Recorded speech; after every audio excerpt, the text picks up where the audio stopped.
Hello friends, कैसे हो? I hope आप अच्छे होंगे। हम इस वीडियो के अंतर्गत देख रहे हैं ये कलाम एकेडमी का पेपर है, जिसमें आपकी जो साइकोलॉजी है ना, या जिसे हम CDP बोल रहे हैं, इसके 30 क्वेश्चन करेंगे और ये सभी सिलेबस बेस्ड क्वेश्चन होंगे। और ये प्री रीड जो होगी ना 2025 फरवरी में, तो उसी से संबंधित क्वेश्चन है। सभी सिलेबस बेस्ड है, साथ ही साथ ये सभी के लिए उपयोगी रहेगी। सभी मीन्स ये है कि जो रीट लेवल फर्स्ट है और साथ ही साथ जो आपकी लेवल 2 है, इन दोनों के लिए ही उपयोगी रहेंगे। ठीक है क्वेश्चन, और आप खुद से भी देखेंगे तो ये सभी सिलेबस बेस्ड। और जैसा कि देख पा रहे होंगे, आपका पहला क्वेश्चन बना है, वो इस प्रकार पूछा है। ये कह रहा है कि रॉबर्ट गेने की अधिगम सोपानकी का कौन सा चरण क्रिया प्रसूत अनुबंधन से संबंधित है? अगर आप इन 4 ऑप्शनों को देखेंगे तो ऑप्शन नंबर सी सही हो जाएगा। उद्दीपन अनुक्रिया अधिगम है ना, इसे स्टिमुलेट रेस्पॉन्स लर्निंग बोलते हैं। तो इसमें 2 के नाम आते हैं मनोवैज्ञानिक के। एक तो आपका थॉर्नडाइक के नाम आएंगे, थॉर्नडाइक, और साथ ही साथ आपका स्किनर। यानी ये कहते हैं कि आप स्टिमुलेट रेस्पॉन्स अधिगम के थ्रू भी सीख सकते हैं। तो हमें यही पूछा था कि जो क्रिया प्रसूत अनुबंधन है यानी ऑपरेंट कंडीशन लर्निंग है, वो आपके थॉर्नडाइक भी बात करते हैं इसके बारे में, किसके? उद्दीपन अनुक्रिया के बारे में। और स्किनर, हालांकि स्किनर की तो RS थ्योरी थी, लेकिन बात यह है कि इस सिद्धांत में स्किनर भी बात करते हैं इस बात की, ठीक है, कि बच्चे हैं वो स्टिमुलेट रेस्पॉन्स लर्न के थ्रू भी सीख सकते हैं। अब देखो, मैं इस रॉबर्ट गेने के बारे में पूरी जानकारी देना चाह रहा हूँ। आप देखेंगे परीक्षा में क्वेश्चन बनता है इससे। इनके स्टेप है ना 8, यानी एक तरह से इन्हें हायरार्किक लर्निंग थ्योरी दी थी, यानी जो सीखने की पदानुक्रमी 8 स्टेपों किस प्रकार होती है वो बताई थी। तो मैंने ये लिख रखी है ऊपर, ठीक है। जैसे मैं शुरुआत करूँ, आप सुनते जाइएगा, आप कनेक्ट कर पाएंगे अगर आपने थ्योरी पढ़ी है इसकी। जैसे कि इन्होंने ये 1965 में सिद्धांत दिया था, ठीक है। इनकी बुक थी, ये पूछी गई है कहाँ पर, तो ये आपके RPSC फर्स्ट ग्रेड वाले टीचर होते हैं ना, तो वहाँ पे पूछी गई है कि रॉबर्ट गेने की कौन सी बुक है, द कंडीशन ऑफ लर्निंग। इसी में ये 8 स्टेप बताए हैं। अब देखो, इन्होंने समझाया किसके थ्रू है, तो ये भी क्वेश्चन बनाया इन्होंने एक पिरामिड के थ्रू समझाया है, ठीक है। पिरामिड मीन्स ये वो त्रिभुज सा होता है ना, तो जो शुरुआत की आवश्यकता पहले आगे आगे इस प्रकार। साथ ही साथ इनके जो शुरुआत के 4 स्टेप होते हैं, ये वाले मैंने लिख रखे हैं यहाँ पर ट्रैक के थ्रू, ये वाले होते हैं ना, ये आपके कैसे होते हैं 4 स्टेप, ये व्यवहार से संबंधित होते हैं, यानी ये व्यवहार से संबंधित होंगे। और जो लास्ट के जो 4 स्टेप होंगे, ये आपकी संज्ञान ना, या तो आप संज्ञानात्मक बोल सकते हैं या संज्ञान जोड़ सकते हैं, वो आपके दिमाग से ही संबंधित है, ऐसे बोल सकते हैं। और इसमें ये क्वेश्चन और बना है कि निम्नतम स्तर कौन सा होता है, तो वो आपकी सिग्नल लर्निंग होगी, यानी शुरुआत का स्टेप होगा ना, वो निम्नतम स्तर कहलाता है। और उच्चतर स्तर कौन सा कहलाएगा, वो प्रॉब्लम सॉल्विंग कहलाएगा, जो 8वां स्टेप होता है ना, वो वाला। ठीक है, यहाँ तक बात होगी। अब आइएगा इधर, जो 8 स्टेप होते हैं ना, देखो हालांकि आपने हिंदी में याद कर रखे, वो आपके ऊपर डिपेंड है। अगर आप चाहो तो इंग्लिश के थ्रू याद कर लें, वो आसानी होगी इन्हें पहचानने में। जैसे मैंने ऐसे याद कर रखा है, SSC वर्सेज, हालांकि अपना तरीका है याद करने का, SSC वर्सेज DCRP, ऐसे याद कर रखा है। एक पहली इसका मतलब होता है सिग्नल लर्निंग, या इसे सिंबॉलिक लर्निंग बोलते हैं, ठीक है। यानी मैं लिख रखा है यहाँ पे, या तो आपकी सिग्नल लर्निंग होगी या सिंबॉलिक। ये दोनों ही आपके थॉर्नडाइक और स्किनर से संबंधित हैं। वो किस प्रकार है, सॉरी थॉर्नडाइक में, ये तो आपके पावलर से संबंधित होंगे, माफी चाहूँगा, क्योंकि 2 नंबर के स्टेप है ना, वो है आपके थॉर्नडाइक और स्किनर से संबंधित। तो जो पहला है वो सिग्नल या सिंबॉलिक लर्निंग है। ये अनुबंध की बात करते हैं, वो करते हैं पावलर, यानी अनुबंध के थ्रू आप ऐसे भाषा सिखा सकते हैं बच्चों को। तो इस प्रकार का पहला स्टेप है, वो आपकी पावलर से संबंधित है। सेकंड स्टेप आता है, वो होता है दूसरा, ऐसे वो होता है स्टिमुलेट रेस्पॉन्स। यहाँ पर यही ऑप्शन राइट आंसर था, देखो ध्यान से, कि स्टिमुलेट रेस्पॉन्स लर्निंग, यानी आप किसी उद्दीपक के थ्रू अनुक्रिया करा के सिखा सकते हो। तो ये बात की है थॉर्नडाइक और स्किनर ने, ठीक है। जो थॉर्नडाइक का प्रयास एवं त्रुटि सिद्धांत है ना, वो यहीं पर फॉलो होता है, और ठीक है, यहीं पे स्किनर की बातें भी फॉलो होती हैं। तो ये इस वजह से इसका राइट आंसर हमने ये बना था, ठीक है, वही इसका यही एक्यूरेट राइट आंसर होगा। बाकी और स्टेपों की बात करें, जैसे सी का मतलब चेन लर्निंग है, यानी श्रृंखला के थ्रू सीखना, तो इसमें एडविन गुथरी का नाम आता है। और स्किनर की जो चेनिंग है ना, आपने नाम सुना होगा, स्किनर से संबंधित 2 शब्द चलते हैं, चेनिंग और शेपिंग। तो जो चेनिंग है ना, वो इसी से संबंधित है, यानी स्टिमुलेट रेस्पॉन्स से भी संबंधित है स्किनर, और जो आपकी चेन लर्निंग है उससे भी संबंधित है। बाकी वर्बल की बात करें, यानी शाब्दिक लर्निंग, डिस्क्रिमिनेशन, देखो यहाँ पर ऑप्शन दे रखे हैं, verbal association learning, discrimination learning, यानी विभेदन के थ्रू सीखना, शाब्दिक के रूप में सीखना। ठीक है। फिर उसके बाद आता है सी कॉन्सेप्ट यानी संप्रत्य के थ्रू सीखना। सेकंड लास्ट आता है रूल यानी नियम के थ्रू सीखना। लास्ट में आता है प्रॉब्लम सॉल्विंग जो उच्चतम स्तर माना जाता है। क्वेश्चन अगर आपने एस्टेट के देखे हो प्रीवियस के, तो मैंने उसमें देखा था, उसमें ये क्वेश्चन पूछा गया था कि मान लीजिएगा आपको कॉन्सेप्ट सीखना है तो उससे पहले कौन सा चीज़ आप सीखो कंप्लीट कर लोगे, तो वो विभेदन की जो जानकारी है ना वो आप कंप्लीट करनी पड़ेगी जब आप कॉन्सेप्ट सीख पाओगे। इस प्रकार का भी क्वेश्चन पूछा गया है, ठीक है। तो ओवरऑल हमने सबकी बात कर ली। आपको तो बस ये ध्यान रखना है, मोस्टली देखो जो एग्जाम में क्वेश्चन बनते हैं इन 8 स्टेपों को लेकर कि जो आपके रॉबर्ट गेने की जो सीखने की पदानुक्रमी है उनकी 8 स्टेप के नाम, जैसे ये 4 दे रखे थे, इनमें से पूछेगा निम्न में से कौन सा नहीं है या कौन सा है। पहला तो ये क्वेश्चन बनता है। दूसरा ये बनता है कि जो ये बनाया ना संबंधित, यानी जो सिंबॉलिक आपकी या सिग्नल लर्निंग है, पहला स्टेप है, वो किस मनोविज्ञान से संबंधित है, जैसे पावलर से। लेकिन यहाँ पर क्वेश्चन पूछा है वो स्टिमुलेट रेस्पॉन्स दूसरे नंबर स्टेप से, यहाँ पर थॉर्नडाइक भी इसका राइट आंसर होता है और स्किनर भी। इस प्रकार आपको याद रख रही होंगी, ठीक है। तो इसका ऑप्शन नंबर सी से ही हो जाएगा। इसके 8 स्टेप याद रखिएगा और ये भी याद रखिएगा निम्नतम स्तर कौन सा है, उच्चतम कौन सा होता है, ठीक है। तो ओवरऑल यही है जो मोस्टली देखा जाए, और इस मनोवैज्ञानिक संबंध होते हैं प्रत्येक स्टेप से, वो भी याद रख सकते हैं, ठीक है। क्वेश्चन नंबर 2 है, इसमें पूछा निम्नलिखित में से कौन सा मनोविश्लेषणात्मक सिद्धांत के अंतर्गत नहीं आता है। अगर आप देखेंगे तो जो साइको एनालिटिकल थ्योरी है ये आपकी सिगमंड फ्रायड की है, शॉर्ट में लिखते हैं फ्रायड नाम। तो फ्रायड की जितनी भी थ्योरी है ना, तो उसमें आपने पढ़ा होगा इनका एक सिद्धांत चलता है। हालांकि देखा जाए आप पढ़े होंगे साइकोसेक्सुअल डेवलपमेंट थ्योरी, ये नाम से चलती है, यानी इसे हिंदी में कहेंगे मनोलैंगिक विकास सिद्धांत। तो इनमें 5 स्टेप की बात की है, यानी स्टेप में से बच्चे इस प्रकार है विकास होता है, तो उन्होंने 5 अवस्थाओं की बात की है। तो ये भी पढ़ी होंगी आपने, कहीं ना कहीं आकारात्मक और संरचनात्मक में पढ़े होंगे, जैसे कि इड, ईगो, सुपर ईगो, पर दूसरे में पढ़े होंगे चेतन, अचेतन, अचेतन, इस प्रकार की भी पढ़े होंगे। तो ये ओवरऑल जब सिद्धांत को पढ़ेंगे ना तो उसमें यही चीज़ें निकल के आती है। एक तो रचनात्मक तंत्र की बात की है, डिफेंस मैकेनिज्म बोलेंगे।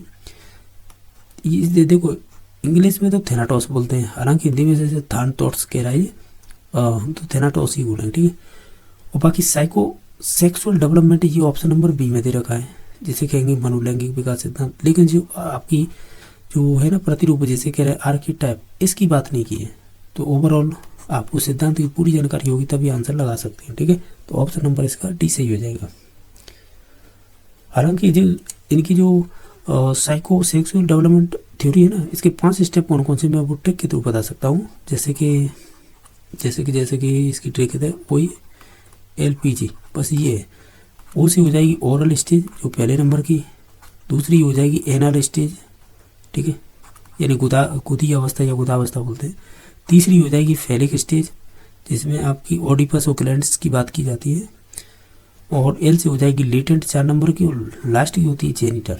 इनकी अपनी अपनी एक विशेषता है, तो ये भी याद रखें। क्वेश्चन नंबर है आपका 3, शिक्षक का अधिकार, जिसे RT एक्ट 2009 बोलते हैं। 2009 में एक अध्यापक के लिए न्यूनतम कार्य घंटे निर्धारित किए गए हैं। तो ऑप्शन नंबर 3 सही हो जाएगा। 45 प्लस तैयारी का समय, से ध्यान रखिएगा। ये RPSC फर्स्ट ग्रेड में पूछा हुआ क्वेश्चन है, और ये शायद 2017-18 में पूछा था। इसे बार बार करके रिपीट पूछा जा रहा है, ठीक है। तो इसका ऑप्शन नंबर सी सही हो जाएगा। RT एक्ट 2009 पढ़ेंगे ना, उसी में दे रखा है ये। क्वेश्चन नंबर 4 है, इसमें पूछा है शैशवावस्था की विशेषता नहीं है। आप देखेंगे तो जो शैशवावस्था होता है उसमें नैतिकता का गुण नहीं आता है। क्यों नहीं आता है? अगर आपने और भी ऑप्शन की बात करते हैं, पहले तभी बात करेंगे। देखो जैसे शारीरिक एवं मानसिक विकास तीव्र होता है, ये बात तो सही है। दूसरों पर डिपेंड रहता है क्योंकि इतना समझदार भी नहीं होता है। सीखने की प्रक्रिया में तीव्रता होती है, ये बात सही है। ओवरऑल का ही ना नैतिक विकास सिद्धांत है। आपने लॉरेंस कोलबर्ग पढ़ा होगा, जीन पैरिकसिस, उसने मोरल डेवलपमेंट थ्योरी दी थी ना, उसमें 3 लेवल 6 स्टेज की बात की है। तो जो आपकी प्री कन्वेंशनल होती है ना, पहला लेवल, वो 4 वर्ष से तो स्टार्ट ही होता है। 4 से 10 वर्ष मानी जाती है ना उम्र उसकी, 4 से 10 वर्ष। तो इसका मतलब हो गया कि शेष अवस्था में तो अभी उसमें नैतिकता आ ही नहीं सकती है। तो ऑप्शन नंबर बी सही हो जाएगा। क्वेश्चन नंबर 5 है कि राष्ट्रीय पाठ्यचर्या की रूपरेखा 2005 NCF 2005 के अनुसार एक शिक्षक की प्राथमिक भूमिका कौन सी नहीं होनी चाहिए। अगर आप इन सभी ऑप्शनों को पढ़ेंगे ना तो ऑप्शन नंबर कौन सा सही हो जाएगा। हम कहेंगे पाठ्य पुस्तक के अध्यायों को क्रमवार पूरा कराना ऐसा कोई जरूरी नहीं है। आपको सत्र समाप्ति से पहले या वार्षिक परीक्षा होने से पहले आपका सिलेबस या जो आपका करिकुलम है वो कंप्लीट होना चाहिए। ये तो हमने पढ़ा है, बाकी इस प्रकार का कोई कदर नहीं है। तो ऑप्शन नंबर सी सही हो जाएगा, बाकी सभी सही थे। क्वेश्चन नंबर 6 है कि निम्न में से कौन सा क्रियात्मक अनुसंधान का महत्व तो नहीं है। जो एक्शन रिसर्च होती है ना, इसका एक क्वेश्चन ही दो नीचे तौर से आना ही होता है रीट में, तो ध्यान रखिएगा। इसमें 6 स्टेप होते हैं इसके, अगर उन्हें की जानकारी हो थोड़ा बहुत अगर ध्यान रखो ना तो भी हो जाएगा, क्योंकि सिंपल ही क्वेश्चन आते हैं। ये कह रहा है कि समस्या के हल को अभ्यास में लाया जाता है और उसका मूल्यांकन भी किया जाता है। ठीक है, तो ये वाला जो कथन है ना वो सही है। ये तो ये कह रहा है समस्या को हल ढूंढने में समय अधिक लगता है, ये वाला कथन गलत हो जाएगा। बी नंबर, देखो समस्याओं का हल ढूंढने में समय अधिक नहीं लगता है, कम समय लगता है और समस्या का समाधान तुरंत ही हो जाता है। ठीक है, तो ऑप्शन नंबर इसका बी सही हो जाएगा। बाकी इसमें उपभोक्ता स्वयं अनुसंधान करता होता है, ये बात सही है। इसमें समस्याओं को हल को खोजने के लिए एक वैज्ञानिक प्रविधि का भी उपयोग किया जाता है, तो ये भी बात सही है। तो इसका ऑप्शन नंबर बी सही हो जाएगा। और नेक्स्ट क्वेश्चन नंबर देख लेते हैं। ये कह रहा है कि सीखने के प्रतिफल से क्या तात्पर्य होता है, यानी जो लर्निंग आउटकम होती है ना, इसका क्या मतलब है। हम कहेंगे निश्चित मानदंड के अनुसार है बच्चे ने जो कुछ सीखा ना उसका आकलन करना, यानी जो भी बच्चे ने सीखा है, क्या सीखा है, उसका आकलन या असेसमेंट करते हैं, वही होती है लर्निंग आउटकम। क्वेश्चन नंबर 8 है निम्नलिखित में से किस बुद्धि का उल्लेख है रॉबर्ट स्टर्नबर्ग ने अपने त्रिचापीय सिद्धांत के अंतर्गत नहीं किया है। ये शानदार मनोवैज्ञानिक रहे हैं जिन्हें बोलते हैं और रॉबर्ट स्टर्नबर्ग। इन्होंने ट्राइआर्किक थ्योरी दी थी बुद्धि के अंदर। ठीक है, और ये गजब का ही क्वेश्चन पूछते हैं इससे संबंधित जो भी एग्जामिनर रहता है। देखो कंपोनेंशियल इंटेलिजेंस की बात की है यानी घटकीय बुद्धि, कॉन्टेक्सचुअल इंटेलिजेंस इसकी भी बात की है सांदर्भिक बुद्धि, एक्सपीरियंशियल इंटेलिजेंस इसकी भी बात की है। तो ओवरऑल कहेंगे जो भाव प्रबोधन है इसकी बात नहीं की, तो ऑप्शन नंबर सी सही हो जाएगा। ये ध्यान रखना ट्राइआर्किक थ्योरी है जो जिसे क्या कह रहा है यहाँ पे त्रिचापी। एक और आती है थ्री स्ट्रेटम। ये जो थ्योरी है ये भी इसी का त्रिचापी ही बोलते हैं इसे। तो ये आपकी कैरोल के द्वारा दी गई थी, ये आपके स्टेट में पूछा हुआ क्वेश्चन है। ठीक है, ध्यान रखना है। और क्या है, एक और पूछता है क्या पूछा है कि ध्यान रख सकते हैं क्योंकि ये परीक्षा में बार बार क्वेश्चन पूछे जाते हैं। 3 फैक्टर थ्योरी किसने दी है, ये भी ध्यान रख सकते हैं। तो ये आपके कौन है, स्पीयरमैन का नाम आता है, स्पीयरमैन, क्योंकि ये रीट में पूछा हुआ क्वेश्चन है 2021 में। ठीक है, तो ये भी याद रख सकते हैं। मैंने बता दिया घटकी बुद्धि की बात की है, सांदर्भिक बुद्धि की बात की है, अनुभव की बुद्धि की बात की है। ध्यान रखना रॉबर्ट स्टर्नबर्ग की डेफिनेशन 2018 लेवल 2 में परिभाषा पूछी जा चुकी है, तो ये भी याद रख सकते हैं। ठीक है, तो मोस्टली तो बता दिया, ये ध्यान रख सकते हैं। 3 स्ट्रेटम थ्योरी किससे संबंधित है, कैरोल से। और आपकी ट्राई फैक्टर या 3 फैक्टर बोल सकते हैं, ये भी किससे। और एक चीज़ और ध्यान रखना, एक इससे ये भी क्वेश्चन बनता है स्पीयरमैन से, अगर आपने ध्यान दिया हो, इसका चतुष्टक एक रूल और है वो भी पूछा गया है। तो कलाम के ही पेपर मैंने कराया था, तो वो भी याद रख सकते हैं। क्वेश्चन नंबर आपका 9 है बुद्धि के विषय में असत्य कथन बताइएगा। आप इन सभी ऑप्शनों को पढ़ लीजिएगा। इनमें से अगर देखा जाए तो पहला ही ऑप्शन सही हो जाएगा, क्योंकि जो बुद्धिमान व्यक्ति होते हैं वो पर्यावरण से अनुकूलन तो कर लेता है परंतु उसमें सक्रियता से परिवर्तन व परिमार्जन करने में असमर्थ होता है, तो ऐसा कहना गलत होगा। बाकी बुद्धि एक जन्मजात सामान्य संज्ञानात्मक योग्यता होती है। बुद्धि के सहारे व्यक्ति है वो उद्देश्यपूर्ण क्रिया करते हुए विवेकशील चिंतन का उपयोग करता है। बुद्धि अच्छा निर्णय लेने, अच्छा बोध कराने तथा अच्छा तर्क करने की एक योग्यता होती है। ये तीनों ही BCD एक विशेषता है जो 1 नंबर की, यहाँ तक तो सही थी, यहाँ से आके इसने काम खराब कर लिया है। ठीक है, तो यही गलत कर गया पूरे ऑप्शन को। ठीक है, तो यही 1 नंबर ऑप्शन राइट आंसर हो जाएगा। क्वेश्चन नंबर 10 है कि विनय या अल्फ्रेड विनय भी बोल देते हैं, विनय ने बुद्धि परीक्षण को उर्दू पंजाबी भाषा में मानकीकृत करने का प्रयास किया। प्रयास किस भारतीय मनोवैज्ञानिक के थ्रू किया गया? तो वो हो जाएगा C.H. राइस। ठीक है, तो ऑप्शन नंबर बी सही हो जाएगा। ये फैक्चुअल क्वेश्चन है। क्वेश्चन नंबर 11 है कि मैं प्रतिदिन तैरने जाता हूँ क्योंकि मुझे यह अत्यधिक पसंद है और इसके लिए अपने दिन के व्यस्त समय में से समय निकालता हूँ। उपरोक्त उदाहरण किस प्रकार की मोटिवेशन यानी अभिप्रेरणा से संबंधित है? तो ये आंतरिक ही हो जाएगी, खुद से ही संबंधित है। तो ऑप्शन नंबर ये सही हो जाएगा। क्वेश्चन नंबर आपका नेक्स्ट है जो है 12वें नंबर का, वो इस प्रकार पूछा है, व्यक्तित्व के विषय में सत्य कथन बताना है, यानी जो सही है वो चूज करना है। तो इसमें से हो जाएगा कि व्यक्तित्व में व्यक्ति का व्यवहार एक समय से दूसरे समय असंगत होता है। ये बात सही है, हमें सही कथन बताना था, तो ऑप्शन नंबर सी सही हो जाएगा। क्वेश्चन नंबर 13 है कि ब्रूनर सिद्धांत में ज्ञान की संरचना का अर्थ क्या होता है? हम ये कहेंगे कि अगर ओवरऑल अगर इन सभी को देखना ऑप्शन को, तो हम कहेंगे इन्होंने अपने सिद्धांत में, या तो आप ऐसे बोल सकते हैं ज्ञान की संरचना, या आप ऐसे बोल सकते हैं चिंतन की कितनी अवस्थाएं बताई हैं। तो ये भी क्वेश्चन एस्टेट में पूछा हुआ है 2023 में। तो उसमें पहली अवस्था आती है आइकॉनिक, दूसरी आती है इनएक्टिव, तीसरी आती है सिम्बॉलिक का ज्ञान स्वरूप। ठीक है, तो ये सभी संबंधित है ना, ये किससे है? आपके जेरो एस ब्रूनर से।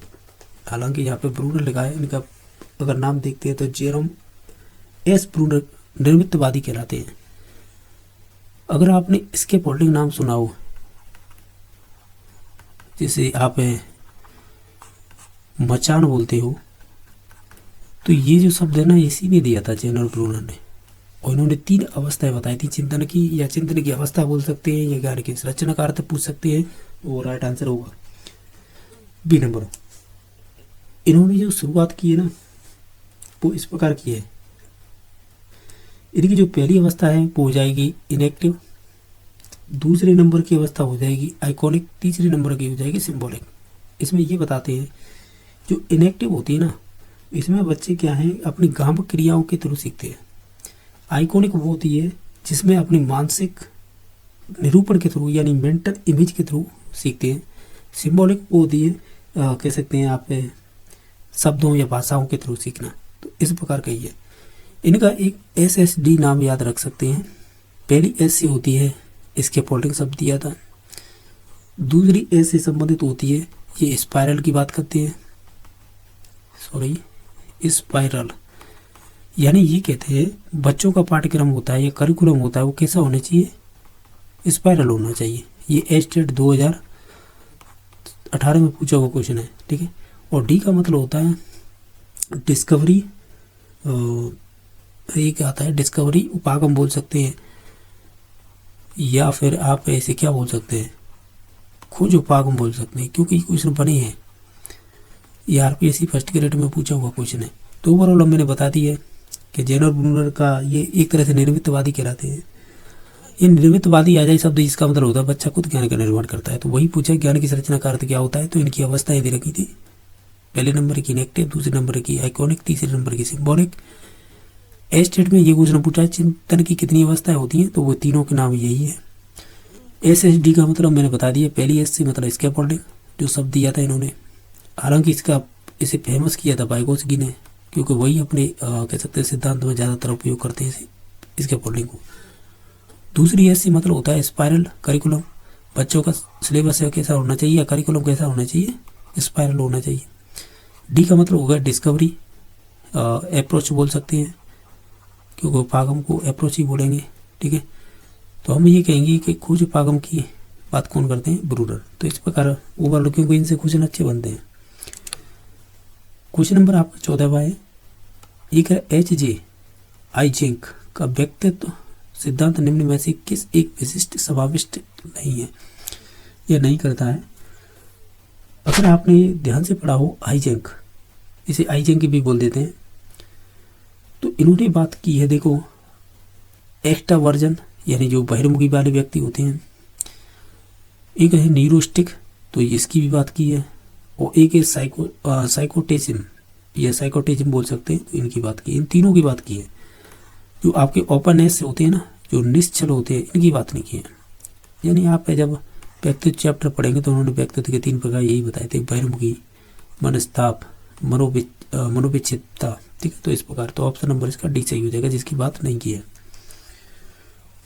एक चीज और जानकारी बता दूं, हमने अभी सिगमंड फ्रायड किया था क्वेश्चन, इसका एक शिष्य हुआ था युंग, तो इसने भी 2 प्रकार बताए हैं और ये सर्वश्रेष्ठ माने जाते हैं क्योंकि इन्होंने मनोवैज्ञानिक के आधार पर बांटे थे व्यक्तित्व के प्रकार। कौन कौन से?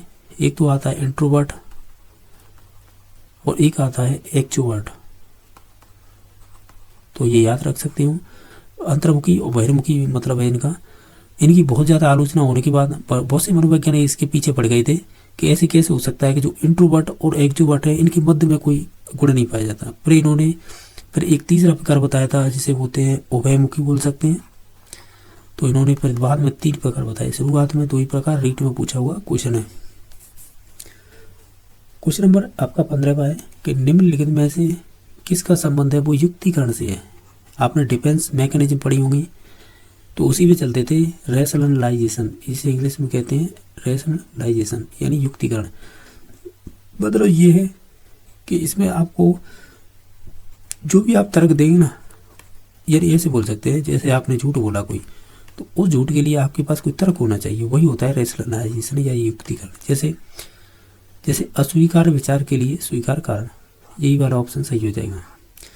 अगर आपने माध्यमिक शिक्षा बोर्ड यानी जिसे शॉर्ट में कहें PSER बोर्ड अजमेर है ना, इसकी साइकोलॉजी की बुक चलती है 11वीं-12वीं की, अगर उनमें पढ़ाओ तो एक एग्जाम्पल आता है कि चोर को पुलिस ने पकड़ लिया, उससे पूछा कि आपने चोरी क्यों की, उसका रीजन क्या सुनोगे क्या था, यानी उसने अपना रीजन दिया था कि चोरी क्यों की। वो कह रहा था मैं बुरी संगत में रहता हूँ इसलिए मैंने चोरी की थी। समझ रहे हो ना, बुरी संगति में रहता हूँ इसलिए मैंने चोरी की थी।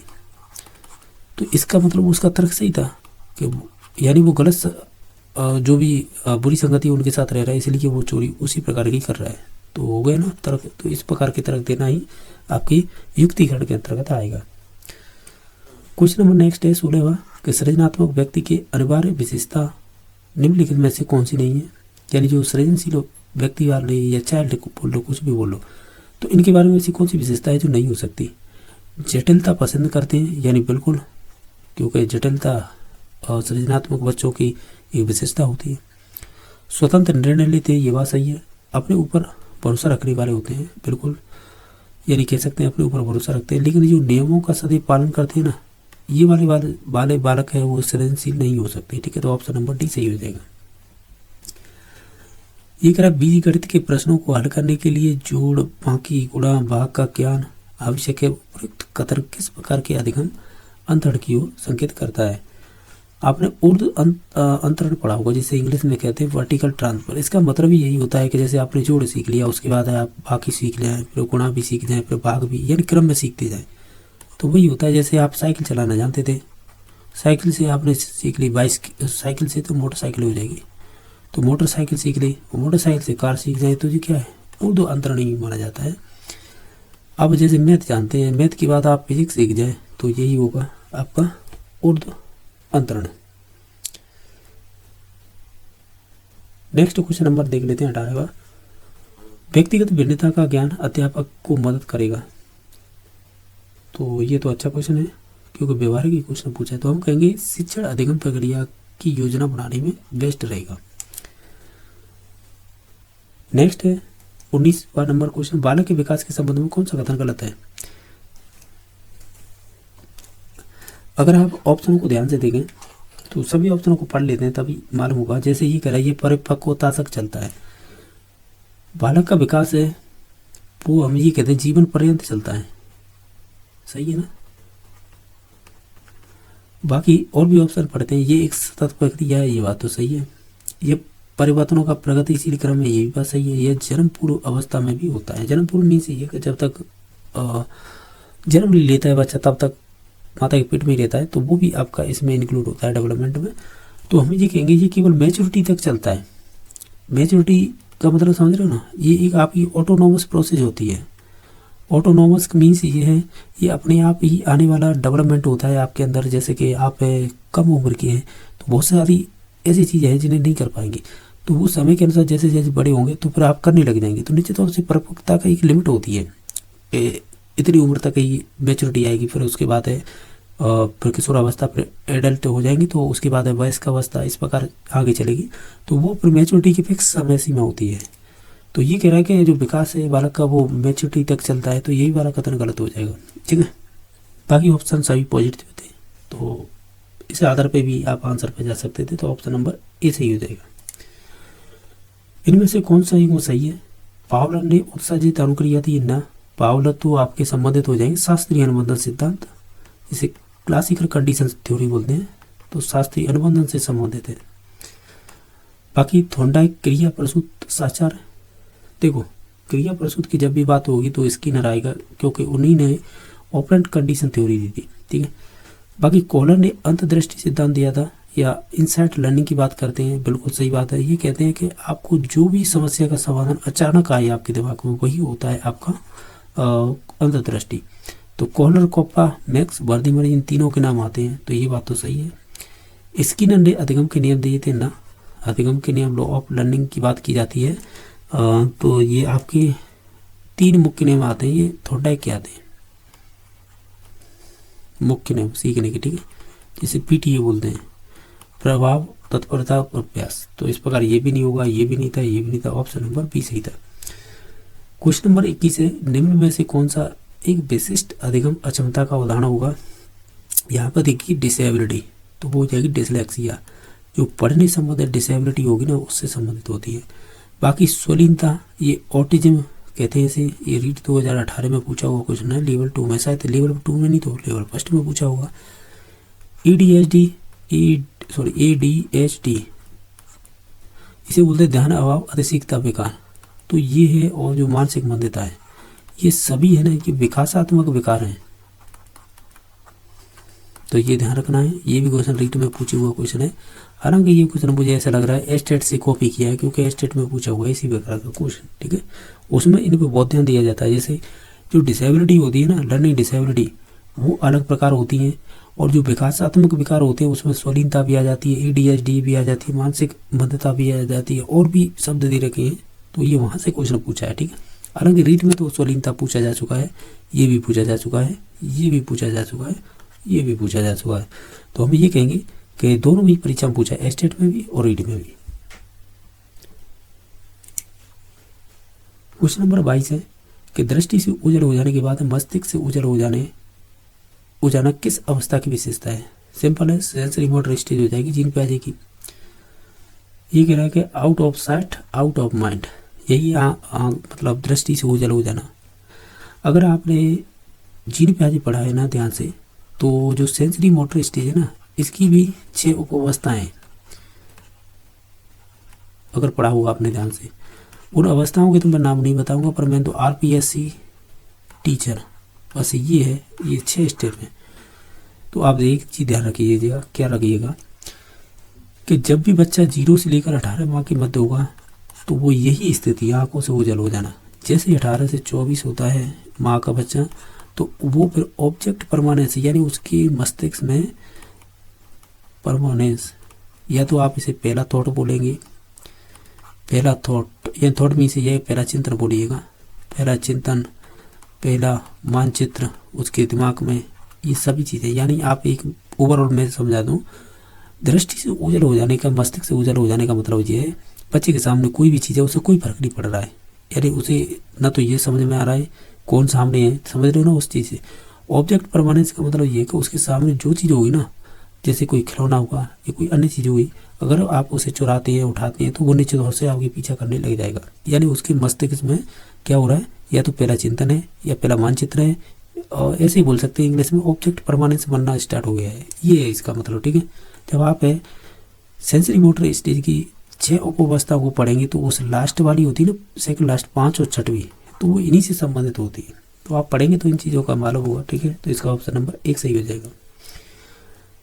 क्वेश्चन नंबर 23 में वाइगोत्स्की के अनुसार कौन सा संप्रदाय अधिगम का एक केंद्रीय भाग रहता है, यानी केंद्रीय होता है? तो वाइगोत्स्की तो SSC किसकी बात करते हैं, ये बात करते हैं, एक तो करते हैं सोशल, ठीक है, और दूसरी बात करते हैं कल्चर, सोशल कल्चर और लैंग्वेज, तो SCL, तो सही है, SCL की बात करते हैं, सोशल कल्चर लैंग्वेज। तो इसमें तो केवल यही दे रखा है, संस्कृति एवं भाषा, तो ऑप्शन नंबर डी सही हो जाएगा।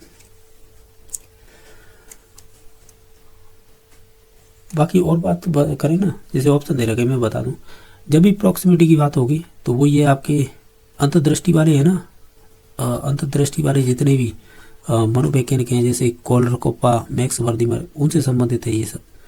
एसिमिलेशन है ये आपके प्याजी से ही संबंधित है। एसिमिलेशन, एकोमोडेशन, एडेप्टेशन है ये कहीं ना कहीं आपका अनुकूलन है। इसे बहुत सारे मनोवैज्ञानिक यूज करते हैं, जैसे आपका बाडूरा भी यूज करता है इसे, स्किनर भी यूज करता है, ठीक है, बहुत सारे मनोवैज्ञानिक, तो इस वजह से इसे छोड़ देते हैं। बाकी और क्वेश्चन देख लेते हैं, ठीक है। ये करा है क्वेश्चन नंबर 24 के निम्नलिखित में से कौन सा लॉरेंस कॉल्बर के नैतिक विकास सिद्धांत में सम्मिलित नहीं है।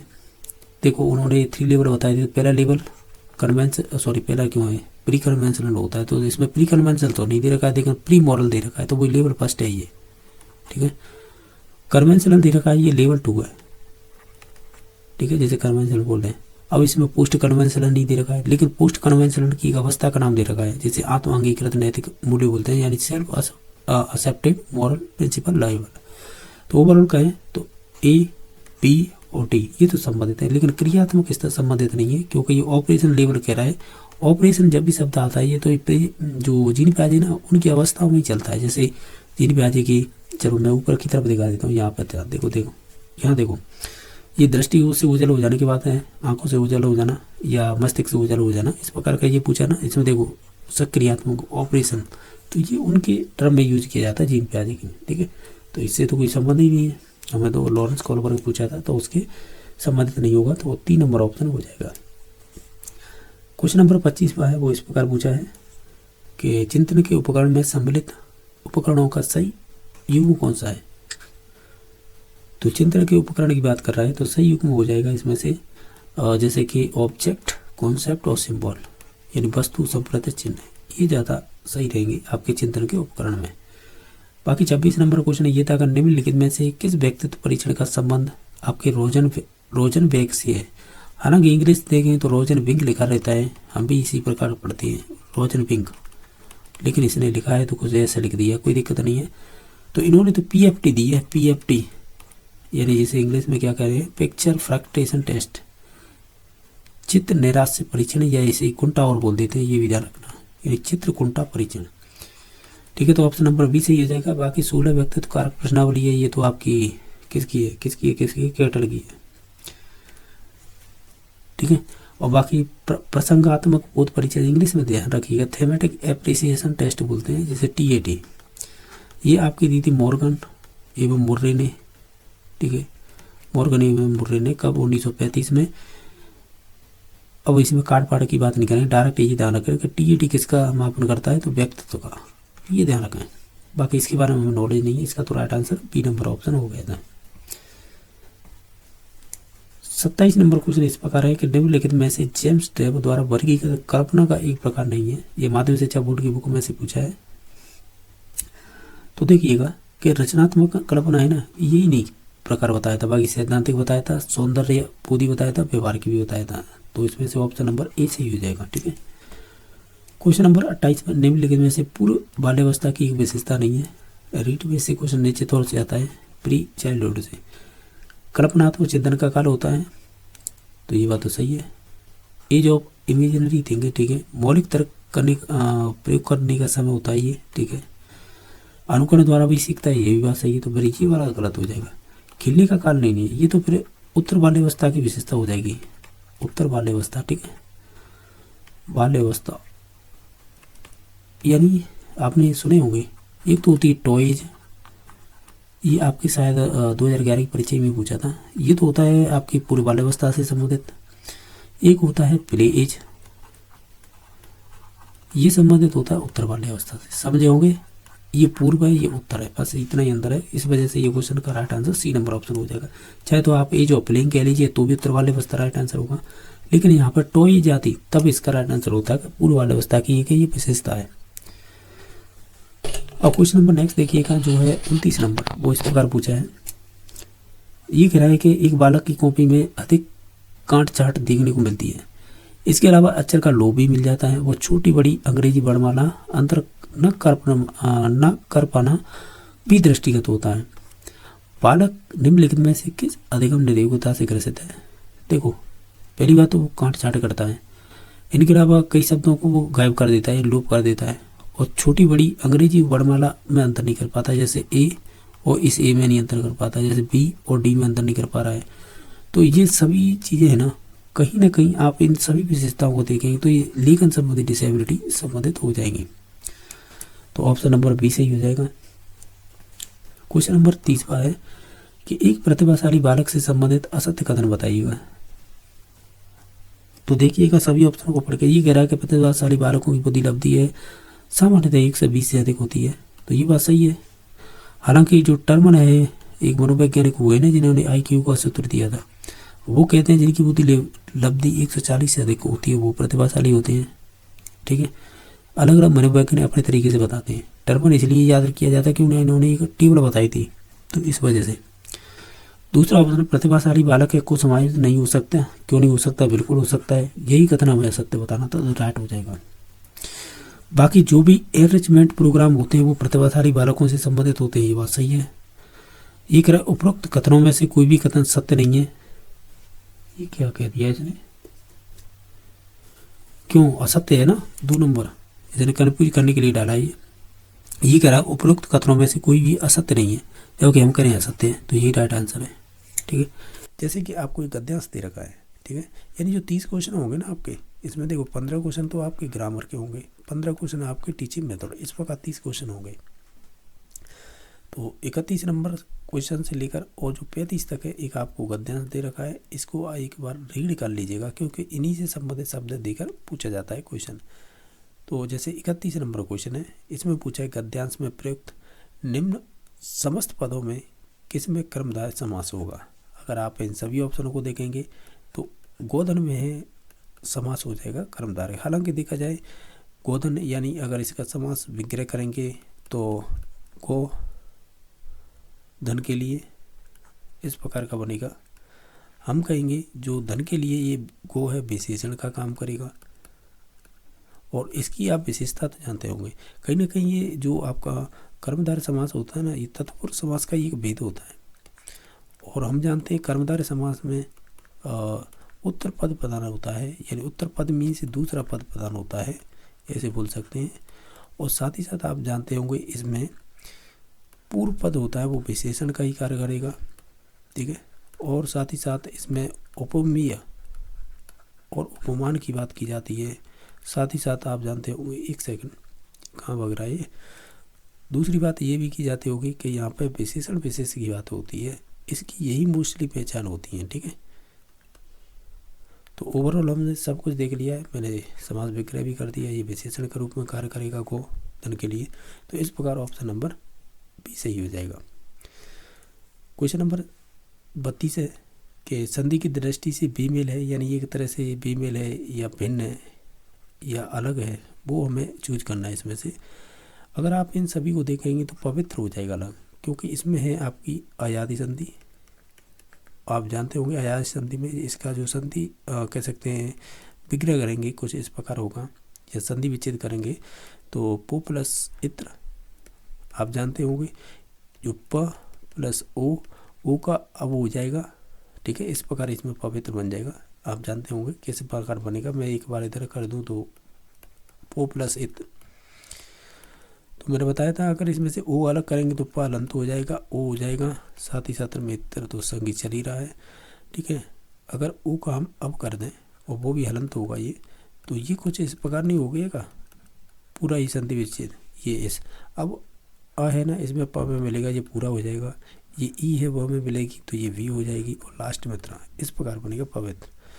ठीक है, हो गया। अब और क्या बताना है आपको? हाँ, ये और बताना है कि व्यवस्था, धात्री और अत्यंत, इनमें कौन सी संधि होगी? तो इनमें हो जाएगी यड़ संधि। अब मैं एक दो करके बता दूँ इनके संधि विच्छेद।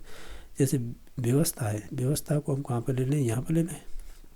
ये कुछ इस प्रकार बनेगा, वी प्लस अब प्लस स्था, यानी आप ऐसे कह सकते हैं व्यवस्था में दो उपसर्ग है, एक तो वी है, एक अप है और एक स्था धातु है, ठीक है। इसमें दो उपसर्ग हो जाएंगे। अब इसमें संधि इस प्रकार हो जाएगी, जो वह है, क्योंकि इसमें से ई को अलग करेंगे, ठीक है, और प्लस अब प्लस स्था, ठीक है। आगे चलेंगे तो जो वह है वो तो सेम ही उतरेगा, लेकिन ई का यह हो जाता है, ये यड़ संधि की पहचान होती है, ठीक है, आप जाने होंगे और जो थ्योरी पढ़ते हैं तो इन सभी चीज़ों में आपको जानकारी होगी। अब देखें तो ये दोनों को मिलाएंगे तो व्यय हो जाएगा, और ये आके इसमें मिल जाएगा तो पूरा हो जाएगा। फिर लास्ट में इसमें वता और स्था धातु था, इस प्रकार व्यवस्था बनेगा, ठीक है। बाकी अत्यंत की बात करें तो कहीं ना कहीं ऐसे बना सकते हैं ना, अत्यंत को यहाँ पर ले लिए, जैसे अति प्लस अंत, ई का यह हो जाएगा तो इस प्रकार ऐसे करेंगे अ, और जो त हलंत हुआ था ना उसकी जब पे यह हो जाता है इस प्रकार, तो ये बनेगा। फिर जो अ है ना, यानी अंक की मात्रा इस पे मिल जाएगी, अत्यंत बन जाएगा। धात्री की बात करें तो धात्री को ले लें यहाँ पे, इसका संधि विच्छेद हो जाएगा धात्र प्लस अंश। हम जानते हैं री का अर हो जाता है किसमें, आपकी यड़ संधि में, तो धात्री बनेगा शब्द। तो इस प्रकार ए बी और डी ये दो थे यड़ संधि के उदाहरण, और जो पवित्र था वो था अयादि संधि का उदाहरण। हालांकि ये स्वर संधि के ही भेद हैं, यानी प्रकार हैं, लेकिन हमें भिन्न बताना था, तो इस वजह से सी नंबर ऑप्शन हो जाएगा। क्वेश्चन नंबर 33 है, निम्न में से कौन सा शब्द है गद्यांश में विशेषण की तरह प्रयुक्त नहीं हुआ है। अगर आप इस गद्यांश को ध्यान से पढ़ेंगे ना, जो दे रखा है उसमें देखेंगे तो इसमें से जो आस्था है ना, जो आस्था है ये आपका विशेषण के रूप में प्रयुक्त नहीं हुआ है, जब आप गद्यांश को ध्यान से देखेंगे तब, ठीक है। बाकी गहन, पवित्र, अच्छी ये सभी शब्द यूज हुए हैं। क्वेश्चन नंबर 34 है, निम्न में से किस शब्द में एकाधिक उपसर्ग का प्रयोग हुआ है। अगर देखें इन सभी को ऑप्शन को ध्यान से, तो इसमें से ऑप्शन नंबर बी सही हो जाएगा, क्योंकि हम अभी पढ़ के आए हैं, जो हमने पिछला क्वेश्चन किया था ना संधि को वे मेले को लेकर जी वाला, तो यहाँ व्यवस्था मैंने क्या बताया था, देखो वी प्लस अब प्लस स्था, यानी इसमें दो उपसर्ग हो जाएंगे वी और अब, तो इस प्रकार इसमें दो उपसर्ग हो जाएंगे वी प्लस अब प्लस स्था धातु का, तो इसमें दो उपसर्ग हो गई है वी और अब। तो हमें यही तो पूछा था क्वेश्चन में कि एक अधिक, यानी एक से अधिक उपसर्ग किसमें ज़्यादा है, तो वो व्यवस्था में हो जाएंगे, तो ऑप्शन नंबर बी सही हो जाएगा। बाकी संस्कृति में बात की जाए तो इसमें तो केवल एक ही उपसर्ग है, सम प्लस कृति, ठीक है। बाकी विख्यात की बात की जाए वी प्लस ख्यात, तो इसमें एक ही उपसर्ग है। उपयोग की बात की जाए तो उप प्लस योगी या उप प्लस योग, क्योंकि बाद में तो इसमें प्रत्यय जुड़ा हुआ है, तो इसमें केवल एक ही उपसर्ग है, तो हम ये कहेंगे कि ओवरऑल इसमें दो उपसर्ग थे। क्वेश्चन नंबर 35 है कि किस युग में सभी शब्द पर्यायवाची नहीं है। ये तो सही है गौ के, ये भी धेनु के सही है, ये आपके रोढ़ी के सही है, लेकिन जो पयस्विनी और गाय और देव पगा है ना, ये गलत है, तो ऑप्शन नंबर इसका डी सही हो जाएगा। क्वेश्चन नंबर आपका नेक्स्ट आता है, तो उससे पहले फिर एक गद्यांश दे रखा है जो 36 से लेकर 40 तक इसी गद्यांश से संबंधित आपको क्वेश्चन पूछे जाएंगे। एक बार आप गद्यांश को देख लें, क्योंकि ये राजस्थान की जो आर्ट एंड कल्चर है ना, यानी आर्ट एंड कल्चर बोलते हैं ना, जैसे कहेंगे राजस्थानी कला संस्कृति, उसी से संबंधित एक गद्यांश दिया जाता है और एक पद्यांश, ठीक है। तो वो डिपेंड करता है, जैसे हम ये भाषा फर्स्ट कर रहे हैं, अगर सेकंड करेंगे तो वहाँ पे इनका एक पद्यांश मिलेगा। तो देखिएगा ये गद्यांश है, इससे संबंधित पूछा है 36 नंबर क्वेश्चन कि उनसे विवाद के उद्धार की याचना की रेखांकित शब्द का उपयुक्त अर्थ क्या है। याचना मतलब एक तरह से मांगना ही होता है, इसका उपयोग भीख मांगने में भी उपयोग किया जाता है, लेकिन हमें शब्द बताना है यहाँ पर कैसे यूज हुआ है, तो हम कहेंगे प्रार्थना के रूप में, तो ऑप्शन नंबर सी सही हो जाएगा। क्वेश्चन नंबर 37 है, निम्न में से कौन सा शब्द है सदैव बहुवचन में प्रयुक्त होता है। तुम्हारे प्राण होते हैं ना, वो हमेशा ही बहुवचन के रूप में प्रयुक्त होते हैं, जैसे हमारी आँखें होगी, और क्या होगा आँख के अलावा, और हस्ताक्षर, और क्या हो गया, बहुत सारी ऐसी चीज़ें हैं जो डायरेक्टली हम प्लूरल में ही, यानी ये बहुवचन में ही प्रयुक्त करते हैं, ठीक है। तो ऑप्शन नंबर बी सही हो जाएगा। 38 नंबर क्वेश्चन है, गद्यांश में आए निम्न शब्दों में लिंग की दृष्टि से बेमेल कौन सा है। वो ये भिन्न बताना है, या फिर अलग बताना है, वो एक ही बात है, ठीक है। यानी फीमेल कह लीजिएगा, भिन्न या अलग। तो देखिएगा संपत्ति तो स्त्रीलिंग, मैं ऐप लिखते जाऊँगा यानी फीमेल, ठीक है। संपत्ति स्त्रीलिंग, रक्षा स्त्रीलिंग, निष्ठा भी स्त्रीलिंग, लेकिन समर्पण है ये मेल हो जाएगा, मेल मीन्स ये पुल्लिंग, ठीक है। तो ऑप्शन नंबर सी सही हो जाएगा। क्वेश्चन नंबर नेक्स्ट है, भामाशा का यह निष्ठापूर्ण सहयोग और समर्पण प्रताप के जीवन में महत्वपूर्ण और निर्णायक साबित हुआ, जिसमें गया, हुआ, ऐसे शब्द आ जाते हैं। जैसे मैं कल स्कूल गया, तो गया आया ना, मोस्टली ये है कि जिनकी ये पास्ट टेंस की पहचान होती है एक तरह से, गया, गई, हुआ, हुई, तो ये सामान्य भूतकाल हो जाएगा, ठीक है। तो ऑप्शन नंबर ए सही हो जाएगा। क्वेश्चन नंबर 40 है, आप यह सारा धन ग्रहण कीजिएगा, मैं आप शब्द में वचन बताइएगा। यह अच्छा क्वेश्चन है, और ये जब आप ये सारा धन ग्रहण करेंगे ना, ये प्लूरल यानी बहुवचन के रूप में प्रयुक्त हुआ है, तो ऑप्शन नंबर बी सही हो जाएगा। ये कह रहा है विधेय के अंतर्गत निम्नलिखित में से किस भाग, यानी एक सेकंड, विधेय के अंतर्गत निम्न में से वाक्य का कौन सा अंग नहीं है, ये पूछा है। देखो, जब सेंटेंस दिया जाता है, जो कर्ता होता है उसे तो उद्देश्य कह देते हैं हम, ठीक है, और जो क्रिया होती है उसे विधेय कह देते हैं। लेकिन क्वेश्चन क्या पूछा है वो देखिएगा, इसमें से कह रहा है कि वाक्य का कौन सा अंग नहीं है। देखो, जब सेंटेंस होता है तो उसमें निश्चित तौर से, देखो ये तो कर्ता है, ये क्रिया है, और उसमें निश्चित तौर से कर्म भी होगा, डिपेंड करेगा, वो कर्म वाच्य होगा, ठीक है। कर्म होता भी नहीं भी होता है वाक्य में, वो डिपेंड करता है। लेकिन हम ये जानते हैं, क्या जानते हैं, कर्ता होता है, क्रिया भी होती है, कर्म भी होता है, लेकिन जो पूरक शब्द है ना, ये नहीं होगा, ये आपके वाक्य के अंग में नहीं आएगा। तो ऑप्शन नंबर इसका डी सही हो जाएगा। क्वेश्चन नंबर जैसा देख पा रहे होंगे 42 नंबर पूछा है कि संयुक्त वाक्य कौन सा है, जो दो साधारण वाक्य हों वही आपका संयुक्त वाक्य हो जाएगा, यही पहचान होती है इसकी। तो देखिएगा, मेरी बेटी करुणा ने मधुर गीत गाकर सबको प्रसन्न कर दिया, तो ये आपका एक साधारण वाक्य है। तो इसमें कौन सा हो जाएगा, साधारण वाक्य हो जाएगा। किसमें, आपके इसमें जो है ना, मेरी बेटी करुणा ने मधुर गीत गाकर सबको प्रसन्न कर दिया। दूसरा ऑप्शन है, कोशिश करने वालों को कामयाबी मिलती है। तो सिंपल सा ये स्टेटमेंट है सीधा, ये भी फिर साधारण वाक्य में ही आ जाएगा। मैंने बहुत बड़ा अजगर देखा, तो कोई बात नहीं है, तो ये भी साधारण में ही चला जाएगा। बालक बहुत रोया फिर सो गया, इसमें कहीं ना कहीं दो क्रियाएं हुई हैं। पहले बालक है, रोया है, फिर क्या हुआ है, गया है।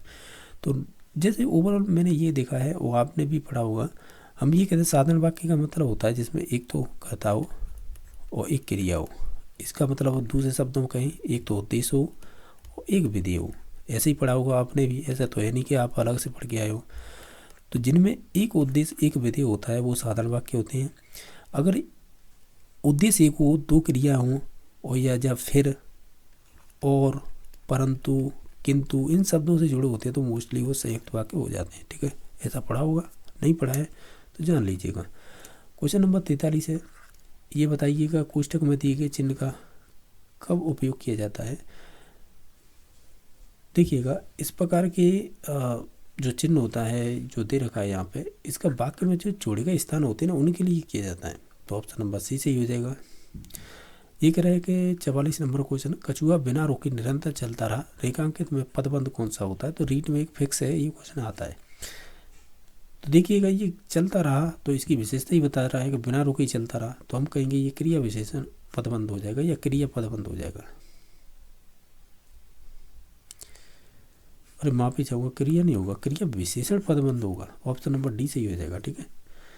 तो ये क्रिया पदबंध ना होकर क्या होगा, क्रिया विशेषण पदबंध होगा, क्योंकि क्रिया की विशेषता बताई जा रही है।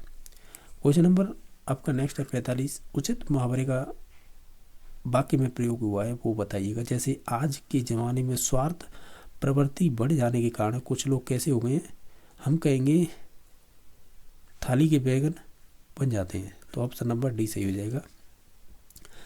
क्वेश्चन नंबर आपका 40 है, यहाँ से आगे जो आपके क्वेश्चन आएंगे वो आपके हिंदी की जो शिक्षण विधियाँ होंगी ना, उनसे संबंधित होंगे। और देखो, टीचिंग मेथड का मतलब ये केवल नहीं होता कि हिंदी की शिक्षण विधि, टीचिंग मेथड यानी जो शिक्षण विधियों का मतलब होता है कि जो सिलेबस दे रखे 15 नंबर के मार्क्स की जो टॉपिक, वो सभी इंक्लूड होंगे इसी के अंडर में। क्वेश्चन नंबर 40 है, सद प्रवृत्तियों का विकास करना भाषा शिक्षण के किस श्रेणी के कह सकते हैं श्रेणी का उद्देश्य होगा। तो सद्भावना हो गई, ये सभी चीज़ें हमारी है ना एटीट्यूड से जुड़ी होती है। तो इसे अभिवृत्त्यात्मक कह रहे हैं, इंग्लिश में कहें तो ये की शब्द हो जाएगा एटीट्यूड, यही होता है, ठीक है। और ये कैसा होता है, अर्जित होता है। ये साइकोलॉजी में भी क्वेश्चन बन जाता है और टीचिंग मेथड में भी बन जाता है, ठीक है। एटीट्यूड होता है, एक होता है एप्टीट्यूड, और ये फिर जन्मजात होता है, या ऐसे ही कह देते हैं हम अभिक्षमता हिंदी में। ये पूछे हुए हैं दोनों शब्द। क्वेश्चन नंबर 47 है, यह परीक्षा मुक्त प्रणाली है और इसमें प्रतिदिन परीक्षा ली जाती है, यह कथन किस विधि के संदर्भ में उपयुक्त है। तो ये डॉल्टन पद्धति है ना, उसी में ऐसा होता है, तो ऑप्शन नंबर बी सही हो जाएगा। क्वेश्चन नंबर 48 है, मौन पठन उपयोगी है, तो हम कहेंगे स्वाध्याय की प्रवृत्ति के विकास या विकसित करने हेतु होती है। रीट में सर्वाधिक क्वेश्चन यही बना है, ठीक है, कि मतलब जो मौन पठन उपयोगी होता है, या मौन पठन का उद्देश्य क्या होता है, मौन पठन से संबंधित कौन से कथन सही है, इस प्रकार भी पूछा जाता है। तो ओवरऑल देखा जाए तो डी नंबर ऑप्शन सही हो जाएगा। क्वेश्चन नंबर आपका 49 नंबर है, ये 49 है। ये कह रहा है अभिव्यक्त्यात्मक कौशल कौन से हैं, यानी आप जैसे व्यक्त कर सकते हैं, एक तो हम बोलकर व्यक्त कर सकते हैं, एक लिखकर, तो यही दो ऑप्शन हो जाएंगे, तो ऑप्शन नंबर बी सही हो जाएगा। क्वेश्चन नंबर 50 निम्न में से कौन सी विधि है वो शब्दार्थ विधि का विकसित रूप मानी जाती है। जो शब्दार्थ विधि है ना उसका विकसित रूप मानी जाती है, ऐसे कह सकते हैं। और ये क्वेश्चन ऑलरेडी रीट में पूछा हुआ है, तो इसे हम कहेंगे कौन सी विधि कहेंगे, तो हम इसे कहेंगे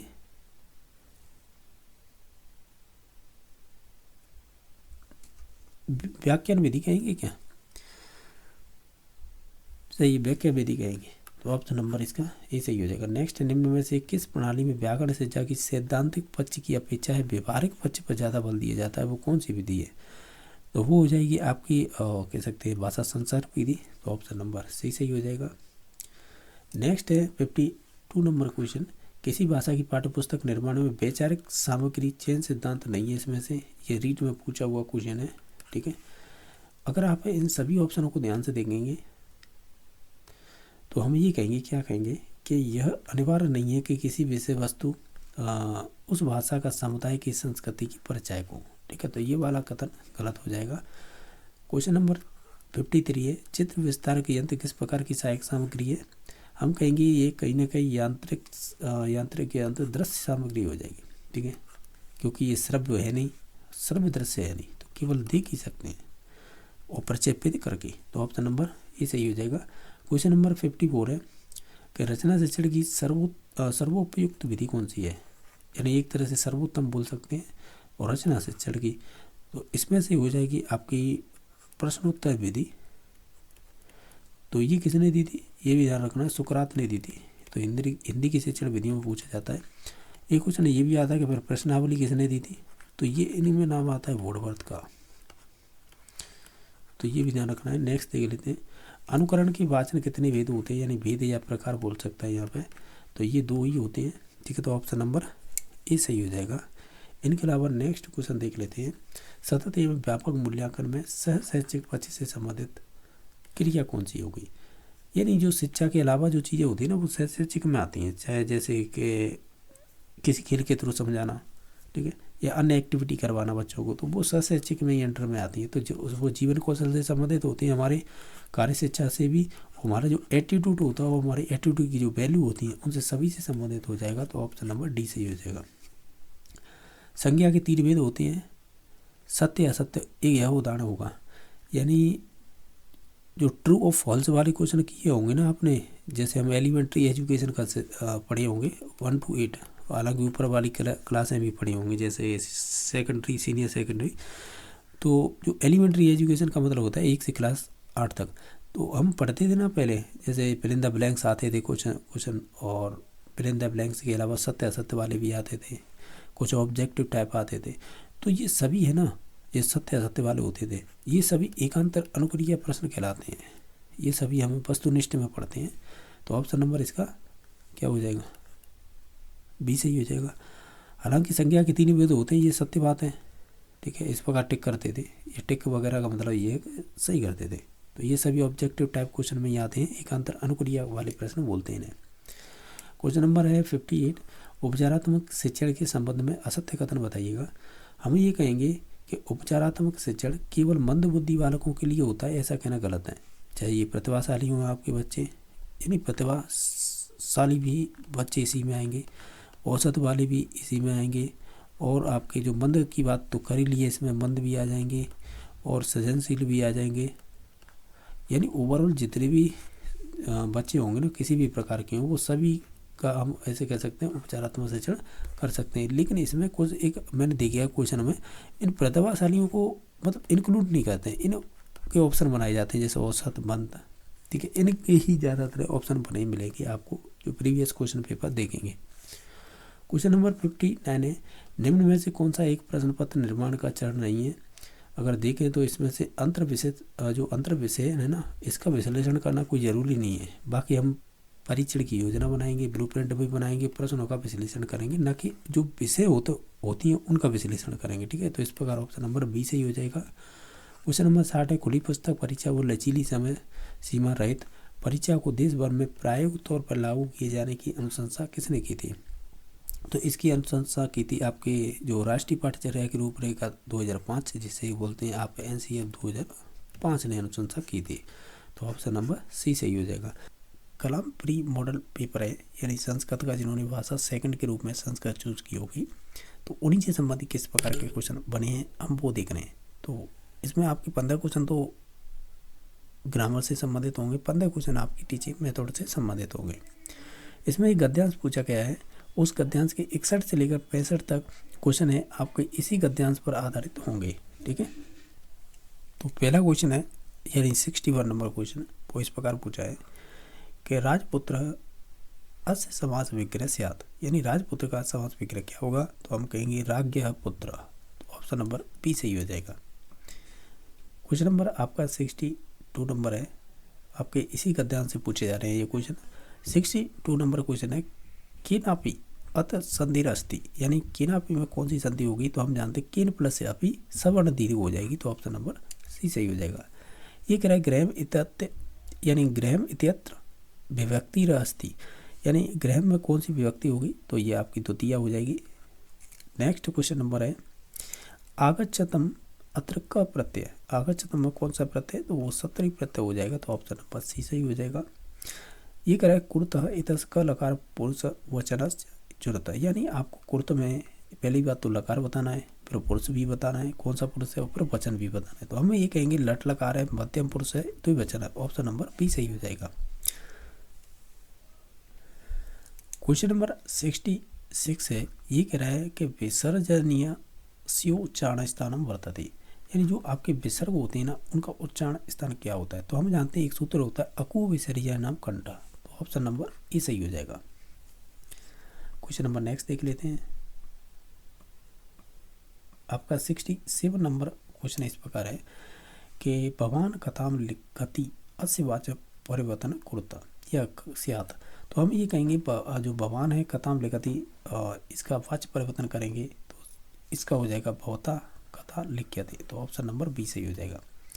क्वेश्चन नंबर 68 है, मैं 5 बजे उठता हूँ अस्य संस्कृत अनुवाद भविष्यति, यानी मैं 5 बजे उठता हूँ इसका संस्कृत अनुवाद करेंगे। तो हम ये कहेंगे अहम पंचवादने उत्तिष्ठामि, जैसा करता फिर वैसी ही क्रिया हो जाएगी। तो ऑप्शन नंबर बी सही हो जाएगा।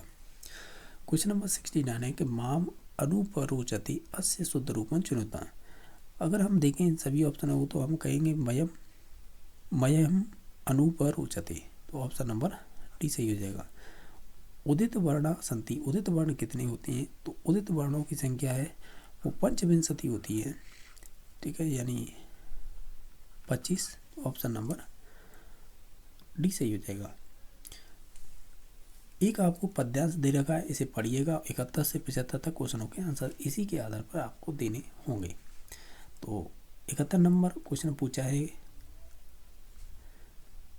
ये कह रहा है कि नामोच्चारण मातश्च इतस्य संधि विच्छेद क, यानी इसमें संधि विच्छेद क्या होगा। अगर आप ओवरऑल सभी ऑप्शन को देखें, हम कहेंगे नाम प्लस उच्चारण मात्रतः प्लस च। तो ऑप्शन नंबर बी सही हो जाएगा। बनी में कौन सी विभक्ति है, अगर देखें तो बनी में हो जाएगी सप्तमी एक वचन हो जाएगी। तो ऑप्शन नंबर सी सही हो जाएगा।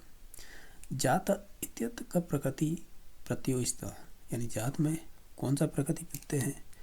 अगर आप इन सभी ऑप्शनों को ध्यान से देखें तो हम ये कहेंगे इसमें हो जाएगा जन प्लस इत, यानी ऑप्शन नंबर डी सही हो जाएगा। ये कह रहा है स्वप्नि पदस्मिन लिंग से निर्धारण होता है, यानी स्वप्नि में कौन सा लिंग है ये बताना है। तो इसमें लिंग हो जाएगा आपका पुल्लिंग। अस्मिन पद्यांश छंदो, यानी जो पद्यांश दे रखा था अगर उनमें वर्णों को गिनेंगे तो इसमें छंद होगा वो हुआ सादुल विकृति तम, ऑप्शन नंबर सी सही हो जाएगा। क्वेश्चन नंबर 76 है कस्मिन विधो दृष्टवा लेखन भवति, यानी कौन सी विधि में देखकर लिखा जाता है। तो वो आपकी जैकटॉट विधि हो जाएगी। भंडारकर विधि प्रथम सोपान, तो व्याकरण ज्ञानम हो जाएगा पहला सोपान। मूल्यांकन से प्रमापिक साधनम नास्ति, इसमें से संचय आलेख है पत्रम, ये आपके मूल्यांकन प्रमापिक का साधन नहीं माना जाएगा। क्वेश्चन नंबर 79 है उद्देश्य, यानी उद्देश्य से समीचीनी मिलन न वर्तते, इनमें से कौन से उद्देश्य हैं वो मेल नहीं खाता है। जो अनुपात है वो भाषा ज्ञान से संबंधित नहीं होगा, बाकी सभी ऑप्शन सही थे। क्वेश्चन नंबर 80 है प्रशिक्षण से स्थानांतरण, यानी स्थानांतरण कस्य विधि मुख्यतः विशेषता, तो वो आपकी हो जाएगी पाठशाला विधि, ऑप्शन नंबर इसका बी सही हो जाएगा। क्वेश्चन नंबर नेक्स्ट है स्वर, यानी स्वराघात से प्रयोग कुत्र, तो स्वर यानी जो स्वर घात यानी घात होते हैं उनका प्रयोग कहाँ पर किया जाता है। तो ओवरऑल देखें तो ये किया जाएगा भाषा कौशल में, तो ऑप्शन नंबर बी सही हो जाएगा। प्रथम अभिव्यक्ति कौशलम वर्तते, तो वो भाषण में हो जाएगा। क्वेश्चन नंबर आपका 83 है कस्मिन् प्रयोग अभ्यास च भवति, तो ये संबंधित हो जाएगा व्याकरण से।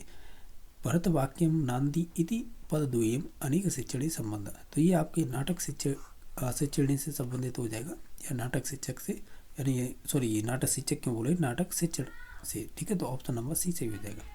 क्वेश्चन नंबर 85 भावा व्यक्ति सर्वोत्तम साधनम वर्तते, भावा व्यक्ति का सर्वोत्तम साधन क्या होगा, तो वो हो जाएगी आपकी भाषा, ऑप्शन नंबर सी सही हो जाएगा।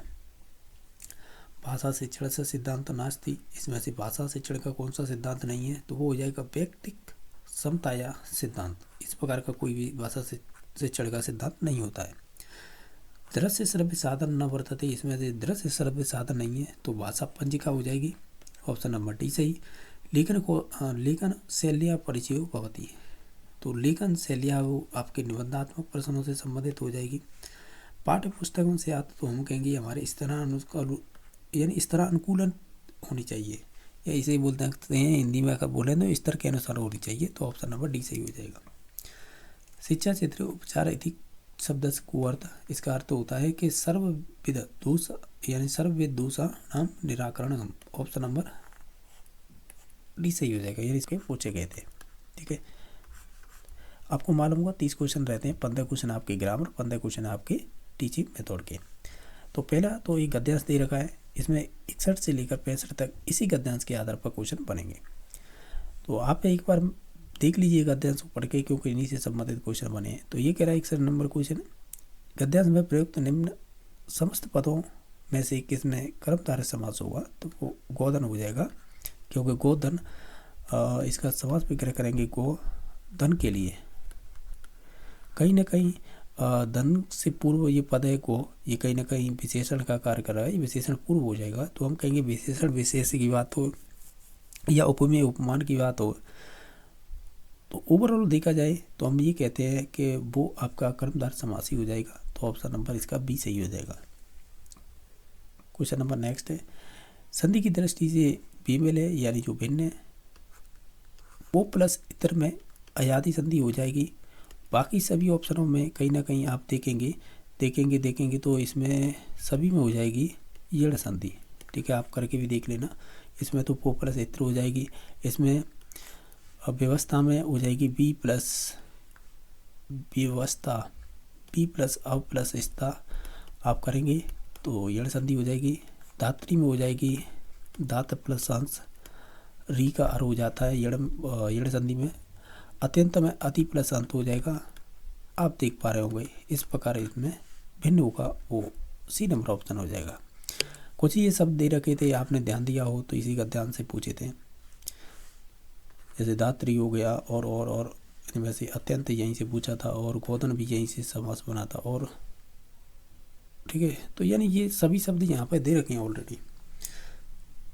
तो यहाँ से देखेंगे तो भी आपको आसानी होगी कि ये शब्द इन्हीं से पूछे जा रहे हैं। क्वेश्चन नंबर 63 है, इन निम्न में से कौन सा शब्द है जो गद्यांश में विशेषण की तरह प्रयुक्त नहीं हुआ है? तो वो आस्था हो जाएगा। बाकी गहन, पवित्र, अच्छी, ये सभी विशेषण के रूप में प्रयुक्त हुए थे। निम्न में से किस शब्द में एकाधिक उपसर्ग है? अगर इन चारों ऑप्शनों में देखें तो व्यवस्था में 2 उपसर्ग हैं, बी प्लस अब। तो इस वजह से हम कह रहे थे, क्या कह रहे थे कि इसमें सर्वाधिक आपके 1 से अधिक उपसर्ग होंगे। नेक्स्ट है कि यदुकुल तिलक श्री कृष्ण स्वयं ग्वाला बनकर गोसेवा करते दृष्टिगोचर होते हैं। वाक्य में प्रयुक्त सर्वनाम कौन सा है? अगर आप इसे ध्यान से देखें तो ऑप्शन नंबर इसका कौन सा सही हो जाएगा? तो ऑप्शन नंबर इसका हो जाएगा निजवाचक। क्यों? क्योंकि जो स्वयं होता है या अपने आप होता है या स्वयं से संबंधित कोई चीज़ होती है तो कहीं ना कहीं ये निपात होते हैं, यानी एक तरह से अब भी माने जाते हैं या निजवाचक बोल सकते हैं। तो ऑप्शन नंबर यानी स्वयं के लिए यूज हुआ है, तो इस प्रकार सी नंबर ऑप्शन सही हो जाएगा। फर्स्ट और सेकंड लैंग्वेज में यही अंतर होता है, इसमें एक पद्यांश दिया जाता है और उन्हीं से संबंधित क्वेश्चन होंगे जो संबंधित होंगे आपके, जैसा आप देख पा रहे होंगे 66 से हमें क्वेश्चन स्टार्ट होंगे ये पद्यांश से संबंधित और 70 तक चलेंगे। ये पद्यांश से आप पढ़ के देख लीजिएगा, इन्हीं से संबंधित आपके नीचे क्वेश्चन होंगे। और क्वेश्चन ये थे, प्रस्तुत पद्यांश में किस काव्य रीति का प्रयोग हुआ है? तो हम देखेंगे इसमें आपकी पंचाली रीति का उपयोग हुआ है। प्रस्तुत काव्यांश के शिल्प में किस काव्य गुण का प्रयोग हुआ है? तो आप देखेंगे तो इसमें प्रसाद गुण का कह सकते हैं काव्य गुण का प्रयोग हुआ है। कवि की पीड़ा का कारण क्या था? कवि की पीड़ा के कारण की बात करें तो वो दोनों की अतिथि। नेक्स्ट क्वेश्चन नंबर है, इसमें पूछा गया है कि प्रस्तुत काव्य में कवि की कामना क्या थी? अगर ओवरऑल देखें तो हम कहीं जीवन में सुख दुख संभाव से सब में बटे जावें, तो ऑप्शन नंबर डी सही हो जाएगा। क्वेश्चन नंबर नेक्स्ट है 70, मैं नहीं चाहता कि फिर सुख, मैं नहीं चाहता फिर दुख में प्रयुक्त अलंकार कौन सा है? अगर आप देखेंगे तो इसमें एक ही वर्ण की बार बार पुनरावृत्ति हो रही है, तो अनुप्रास अलंकार हो जाएगा। क्वेश्चन नंबर 71 में इनमें से कौन सा कर्त प्रधान है, यानी कर्ती वाक्य ऐसे बोल सकते हैं? तो आप देखेंगे तो मैं थोड़ी ही देर में दूरदर्शन पर वह समाचार प्रसारित करेगा, ये है कर्ती प्रधान हो जाएगा। बाकी संयुक्त वाक्य का चयन कीजिएगा, बालक रोया फिर सोया, तो इस प्रकार का ये वाला कथन सही हो जाएगा। तो 72 का डी नंबर ऑप्शन सही हो जाएगा। 73 में बताना ये कोष्टक किससे संबंधित है? तो हम कहेंगे वाक्य में छोड़े गए स्थान से संबंधित हो जाएगा। कछुआ बिना रुके निरंतर चलता रहता है, तो इसमें क्रिया की विशेषता बताई जा रही, तो क्रिया विशेषण पदबंध हो जाएगा। इसमें पूछा उचित मुहावरे का वाक्य में प्रयोग कीजिएगा। आज के ज़माने में स्वार्थ प्रवृत्ति बाढ़ स्वर्थी, यानी जो हम ये कहेंगे आज के ज़माने में स्वार्थ प्रवृत्ति बढ़ जाने के कारण कुछ लोग फिल इन द ब्लैंक्स हम कहेंगे थाली के बैंगन के बन जाते हैं। क्वेश्चन नंबर आपका 76 है कि सद प्रवृत्तियों का विकास करना भाषा से चिड़गी किस श्रेणी का उद्देश्य है? तो ये आपके एटीट्यूड यानी अभिवृत्त्यात्मक से संबंधित हो जाएगा, तो ऑप्शन नंबर बी सही हो जाएगा। क्वेश्चन नंबर है आपका 77, इसमें पूछा है यह परीक्षा मुक्त प्रणाली और इसमें प्रतिदिन परीक्षा है, यह कथन किस विधि के संदर्भ में उपयुक्त होगा? तो कहीं ना कहीं ये आप देखेंगे तो डाल्टन विधि से संबंधित हो जाएगा, ये डाल्टन, तो ऑप्शन नंबर बी सही हो जाएगा। मौन पठन उपयोगी है, तो हम कहेंगे स्वाध्याय की प्रवृत्ति विकसित करने में, तो ऑप्शन नंबर डी सही हो जाएगा। अभिव्यक्त्यात्मक यानी अभिव्यक्त्यात्मक कौशल कौन से होते हैं? तो जो बोलना और लिखना ये अभिव्यक्त्यात्मक में आएंगे, यानी एक तरह से प्रोडक्शन कौशल कहलाते हैं। क्वेश्चन नंबर 80 है, निम्न में से कौन सी विधि है शब्दार्थ विधि का विकसित रूप होती है? तो वो आपकी हो जाएगी व्याख्या विधि। निम्न में से किस प्रणाली में व्याकरण से जगह सैद्धांतिक पक्ष की अपेक्षा व्यवहारिक पक्ष पर ज़्यादा बल दिया जाता है? तो वो संबंधित हो जाएगी आपकी भाषा संस्करण विधि। किसी भी भाषा की पाठ्य पुस्तक निर्माण में वैचारिक सामग्री के चयन का सिद्धांत नहीं है, तो हम कहेंगे यह अनिवार्य नहीं है कि विषय वस्तु उस भाषा के समुदाय की संस्कृति की परिचय हो, तो इस प्रकार ऑप्शन नंबर सी सही हो जाएगा। चित्त विश्लेषण यंत्र किस प्रकार की सहायक सामग्री है? तो हम कहेंगे ये एक आपकी दृश्य सामग्री हो जाएगी। हालांकि यंत्र यांत्रिक शब्द ये आगे लगा दिया गया बस, और कोई भी अंतर नहीं है। क्वेश्चन नंबर 84 है, रचना से चढ़ की सर्वोपयुक्त विधि कौन सी होगी? तो हम कहेंगे प्रश्नावली हो जाएगी। अनुकरण वाचन के कितने भेद होते हैं? तो वो 2 भेद हो जाएंगे। सतत एवं व्यापक मूल्यांकन में सहसचिव पद से संबंधित कौन सी क्रिया होंगी? तो हम ये कहेंगे ये सभी हो जाएंगी, तो ऑप्शन नंबर डी सही हो जाएगा। संज्ञा के 3 भेद होते हैं, सत्य या असत्य, ये उदाहरण किसका है? तो एकांतरित अनुक्रिया वाले प्रश्न से संबंधित है। क्वेश्चन नंबर 88 है कि उपचारात्मक शिक्षण के संबंध में असत्य कथन बताइएगा। अगर ओवरऑल देखें तो उपचारात्मक शिक्षण केवल मंद बुद्धि वाले बालक होते हैं उनके लिए होता है, या विद्यार्थियों के लिए, ऐसा कहना गलत है, सभी के लिए हो सकता है। निम्न में से कौन सा एक प्रश्न पत्र निर्माण का चरण नहीं है? तो अंतर विषय विश्लेषण करना ये वाला नहीं होगा, बाकी सभी हो जाएंगे। खुली पुस्तक परीक्षा व लचीला समय सीमा रहित परीक्षा को देश भर में प्रायोगिक तौर पर लागू किए जाने की अनुशंसा किसने की थी? तो ये की थी आपके NCF 2005 ने, यानी राष्ट्रीय पाठ्यचर्या की रूपरेखा 2005 ने। संस्कृत का जिन्होंने भाषा सेकंड के रूप में संस्कृत चूज की होगी, तो उन्हीं से संबंधित किस प्रकार के क्वेश्चन बने हैं हम वो देख रहे हैं। तो इसमें आपके 15 क्वेश्चन तो ग्रामर से संबंधित होंगे, 15 क्वेश्चन आपकी टीचिंग मेथड से संबंधित होंगे। इसमें एक गद्यांश पूछा गया है, उस गद्यांश के 61 से लेकर 65 तक क्वेश्चन है आपके इसी गद्यांश पर आधारित होंगे, ठीक है। तो पहला क्वेश्चन है, यानी 61 नंबर क्वेश्चन, वो इस प्रकार पूछा है कि राजपुत्र अस्य समास विग्रह स्यात्, यानी राजपुत्र का समास विग्रह क्या होगा? तो हम कहेंगे राज्ञः पुत्र, तो ऑप्शन नंबर बी सही हो जाएगा। क्वेश्चन नंबर आपका 62 नंबर है, आपके इसी गद्यांश से पूछे जा रहे हैं ये क्वेश्चन। 62 नंबर क्वेश्चन है, केनापि अत संधिरस्ति, यानी केनापि में कौन सी संधि होगी? तो हम जानते हैं केन प्लस अपि सवर्ण दीर्घ हो जाएगी, तो ऑप्शन नंबर सी सही हो जाएगा।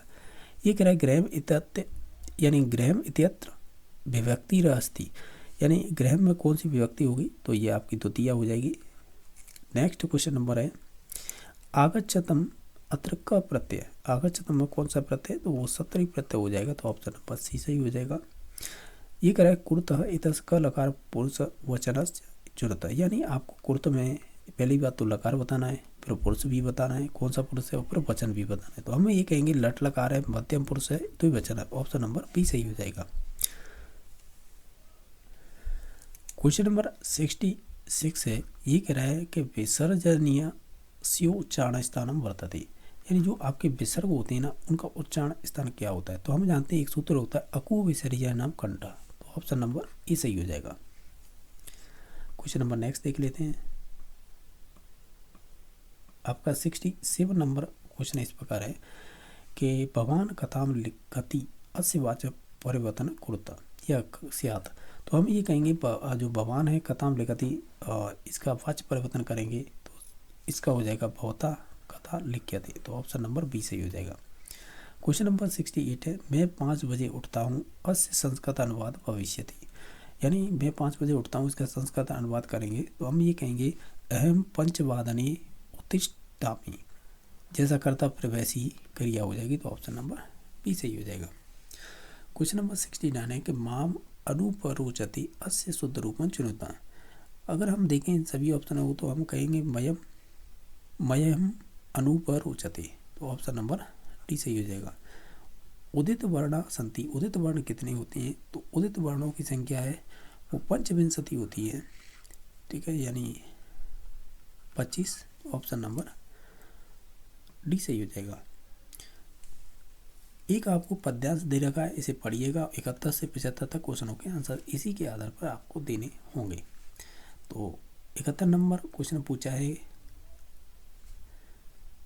ये कह रहा है कि नामोच्चारण मातश्च इतस्य संधि विच्छेद क, यानी इसमें संधि विच्छेद क्या होगा? अगर आप ओवरऑल सभी ऑप्शन को देखें, हम कहेंगे नाम प्लस उच्चारण मात्रतः प्रश्च, तो ऑप्शन नंबर बी सही हो जाएगा। बने में कौन सी विभक्ति है? अगर देखें तो बने में हो जाएगी सप्तमी एक वचन हो जाएगी, तो ऑप्शन नंबर सी सही हो जाएगा। जात इत्यत्र का प्रकृति प्रत्योस्थ, यानी जात में कौन सा प्रकृति प्रत्यय है?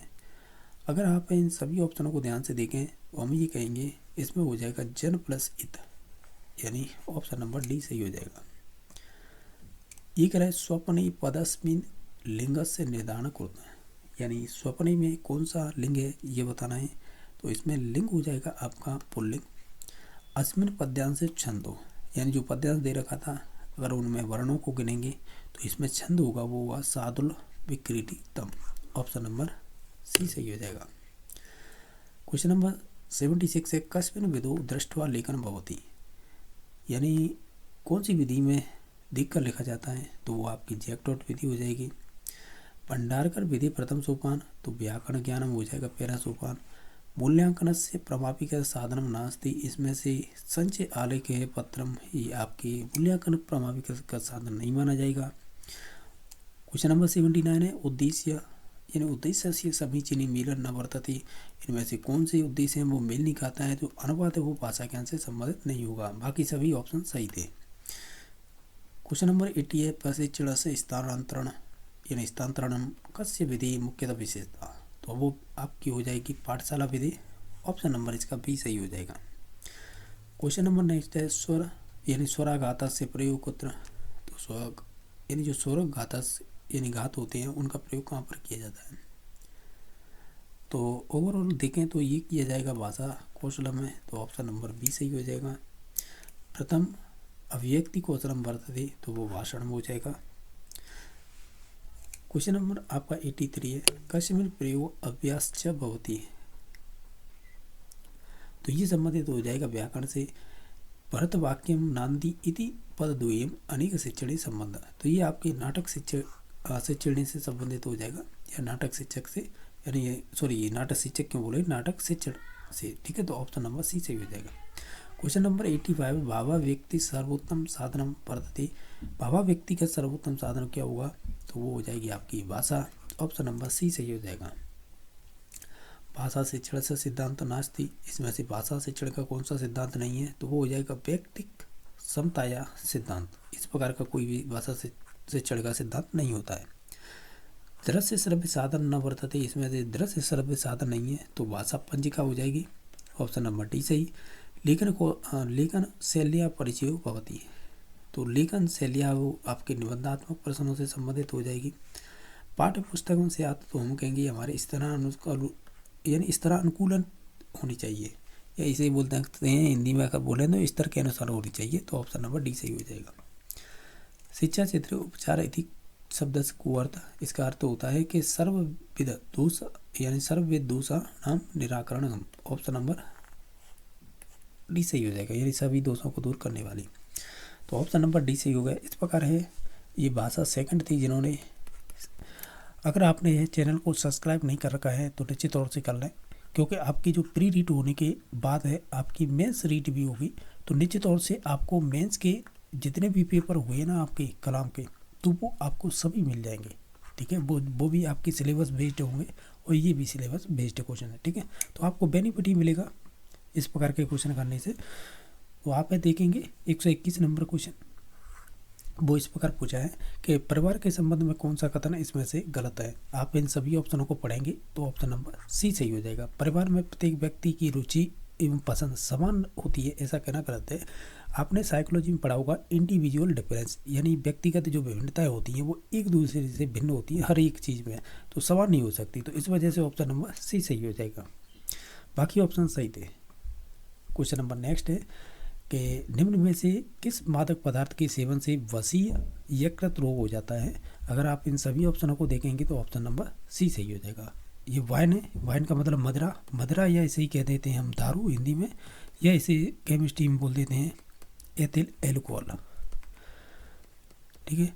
या फिर इसका रासायनिक ही सूत्र होता है, अगर आपने पढ़ा होगा केमिस्ट्री में C2H5OH, इसे ही बोलते एथिल एल्कोहल, इसे दारू ही बोलते थे। तो ऑप्शन नंबर सी सही हो गया था। क्वेश्चन नंबर नेक्स्ट है 123 नंबर, इसमें बताना है जानता तंतु का उदाहरण कौन सा होगा, यानी एनिमल फाइबर का एग्जाम्पल क्या होगा, तो वो होगा ऊन। ऊन है आपकी जो भेड़ होती है उनसे प्राप्त की जाती है, याक हो गया, राजस्थान में ऊँट पाए जाते हैं उनसे, तो यानी ओवरऑल जो जंतुओं से ऊन प्राप्त की जाती है, तो वो जानता तंतु हमें उदाहरण बताने थे, तो ऑप्शन नंबर सी सही हो जाएगा। क्वेश्चन नंबर नेक्स्ट है कि भारत में स्वच्छ भारत मिशन कब प्रारंभ किया गया था, तो वो 2 अक्टूबर 2014 को। ये आपका रीट पात्रता जुलाई 2022 में पूछा हुआ क्वेश्चन है, ठीक है। नेक्स्ट देख लेते हैं कि राजस्थान में जो रत्न एवं आभूषण उद्योग का प्रमुख केंद्र कहाँ पर रहा है, तो वो आपके जयपुर में रहा है। तो ऑप्शन नंबर बी सही हो जाएगा। अब की बार नया टॉपिक जोड़ा है राजस्थान का सामान्य ज्ञान। आपने देखा होगा ये आपके मेंस में भी लगता है। तो राजस्थान जो जीके है ना, जो ओवरऑल सामान्य जानकारी होती है ना, वो क्वेश्चन आपको अब की बार 1-2 क्वेश्चन एक्स्ट्रा देखने को मिलेंगे।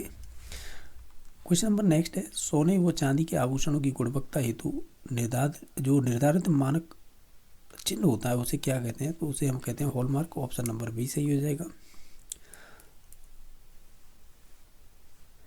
जो सोने और चांदी की जो नक्काशी की जाती है वो राजस्थान का कौन सा जिला फेमस है, तो वो प्रतापगढ़ है।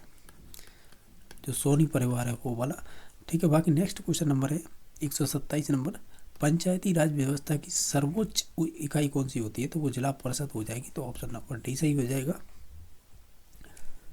ये कह रहा है कि महावीर स्वामी जी की जयंती मनाई जाती है, तो ये चैत्र शुक्ल त्रयोदशी को मनाई जाती है और ये रीट जुलाई 2022 में पूछा हुआ क्वेश्चन है पात्रता में। क्वेश्चन नंबर नेक्स्ट है कि जो मेवाड़ में जो हरियाली अमावस्या के अवसर पर बनाया जाने वाला विशेष पकवान कौन सा होता है, तो वो होते हैं मालपुआ। क्वेश्चन नंबर 130 है कि जयपुर शहर को किस बंगाली वास्तुविद के निर्देशन में बनाया गया था, तो वो होते विद्याधर। तो ऑप्शन नंबर बी सही हो जाएगा। ये पूछ रहा है त्रिनेत्र गणेश मंदिर किस दुर्ग में स्थित है, तो ये आपके रणथंभौर है ना, उसी दुर्ग में स्थित है। और ये सर्वाधिक पूछा गया क्वेश्चन है, वो भी RSSB बोर्ड के थ्रू। क्वेश्चन नंबर नेक्स्ट है, निम्नलिखित में से कौन सा यातायात संकेत का अर्थ होगा, यानी ये वाला चिन्ह दे रखा है, तो ये होता है चौराहे का। और ये जुलाई 2022 की रीट में पूछा हुआ क्वेश्चन है। एक रहा कड़वे स्वाद अनुभव हेतु स्वाद कलिकाएं जीव के कौन से भाग में होती है, तो जीव होती है ना हमारी कुछ इसी प्रकार की तो होती है, जो पीछे वाला भाग होता है ना वही होता है पश भाग, जो हमारे कड़वी से संबंधित स्वाद कलिकाएं पाई जाती हैं, और आगे की ओर होती है ये मीठी से संबंधित होती हैं।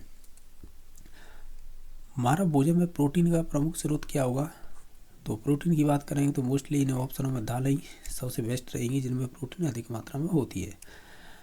क्वेश्चन नंबर 135 है कि डेंगू व मलेरिया रोग क्रमशः फैलाते हैं, कौन फैलाते हैं, तो हम कहेंगे डेंगू की बात करेंगे तो एडिज मच्छर हो जाएगा, और मलेरिया की बात करेंगे तो मादा एनाफिलीज। तो ये दोनों ही मच्छर के थ्रू होने वाले रोग हैं। तो ऑप्शन नंबर सी सही हो जाएगा। क्वेश्चन नंबर 136 है, वो इस प्रकार पूछा है कि कोशिका के बारे में कौन सा कथन है इसमें से असत्य गलत है, वो चूज करना है। कोशिका जीव की रचनात्मक एवं क्रियात्मक इकाई होती है, ये बात सही है। कोशिका में जीवों के अनुवांशिक गुण निहित होते हैं, ये भी बात सही है। माइटोकॉन्ड्रिया को कोशिका का शक्ति गृह या पावर हाउस कहते हैं, ये भी बात सही है। तो ऑप्शन नंबर डी सही हो जाएगा, क्योंकि इसमें से कोई भी असत्य नहीं था। क्वेश्चन नंबर 137 है कि लोक देवता लोक देवी संत आदि के नाम से जो संरक्षित क्षेत्र होता है ना, ये प्रिजर्व रहा है यहाँ पे जो भूमि होती है, तो उसे क्या कहते हैं, तो जो भी गांव इलाकों में आपने देखी होंगी जो कह सकते हैं लोक देवता हो देवी संत, इनके जो चबूतरे मंदिर ये होते हैं सभी ओरण कहते हैं इसे राजस्थानी भाषा में। तो ऑप्शन नंबर सी सही हो जाएगा। क्वेश्चन नंबर 138 है कि अत्यधिक वर्षा व उच्च तापमान वाले क्षेत्रों में किस प्रकार के वन मिलेंगे, उन्हें कहेंगे उष्ण कटिबंधीय सदाबहार वन। ऑप्शन नंबर 1 सही हो जाएगा। एक रहा है जल वाष्प का पानी में बदलना, इसे कंडेंसन कहते हैं यानी संकलन। जब आप किसी चीज़ को गर्म करते हैं, अगर उसके ऊपर आपने एक प्लेट सी रख दी तो उसमें जो बूंद बूंद से बन जाती है ना, वही होता है कंडेंसन। क्वेश्चन नंबर नेक्स्ट है, फतेह सागर झील स्थित है, तो ये उदयपुर में। सूर्य के सबसे निकट ग्रह कौन सा है, तो वो बुध हो जाएगा। एक है उत्तरी अमेरिका के अलास्का के माउंट मैकलिनले को फतेह करने वाली प्रथम भारतीय महिला कौन सी है, तो वो हो जाएंगी Premlata Agrawal. Option number B सही हो जाएगा।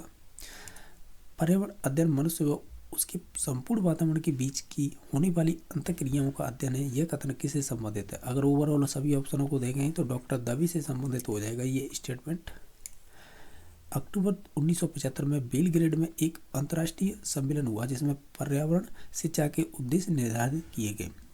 तो निम्नलिखित में से कौन से उद्देश्य होंगे, तो हम कहेंगे जागरूकता थी, ज्ञानता और ज्ञान, अभिवृद्धि, कौशल और कुशलता। ये ए और सी इसका राइट आंसर हो जाएगा।